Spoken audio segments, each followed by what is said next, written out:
కొత్తిమీర, వెల్లుల్లిపాయ ఇవి ఒక 4 రెబ్బలు,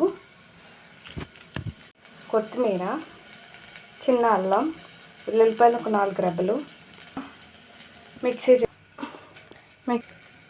ఇలా వచ్చింది. దీన్ని మనం ఫ్రైడ్ రైస్ ఇప్పుడు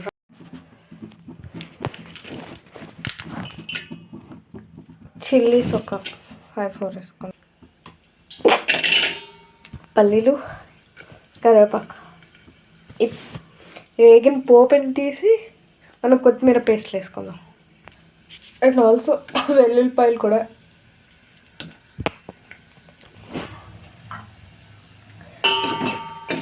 ఈ పల్లీలు అవి తీసి పోపుని మనం కొత్తిమీర పేస్ట్లో ఉంది కదా, కొత్తిమీర పేస్ట్ వేసుకుందాం,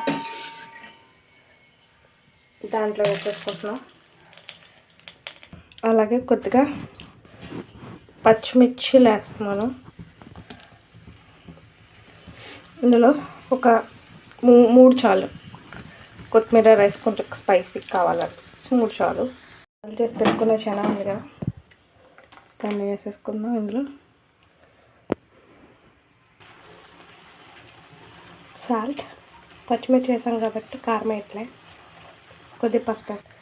ఈ 2 లెమన్స్ ఉన్నాయి కదా, ఒక 2 లెమన్స్ తీసుకొని ఈ రైస్లో బాగా బాయిల్ చేసి సారీ మొత్తం రైస్ అంతా వేసేసి పసుపు కూడా ఇందులోనే వేసేద్దాం. ఇంత సరిపోతుంది పసుపు. ఇప్పుడు ఈ పసుపు అన్నాన్ని ఇందులో వేసేసుకో, టోటల్ వేసుకొని బాగా వేయించాలి. ఇప్పుడు మొత్తం అంతా కలిపేసుకుందాం.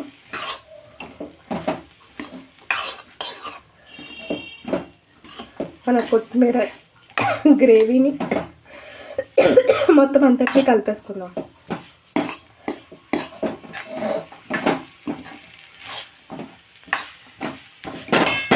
కొద్దిగా పసుపు అండ్ గ్రీన్ కలర్లో చేంజ్ అయ్యింది కదా,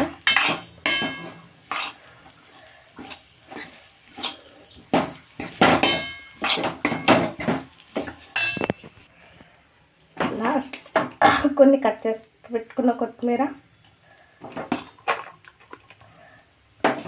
వేసుకున్నాం. మన కొత్తిమీర పులిహోర రెడీ.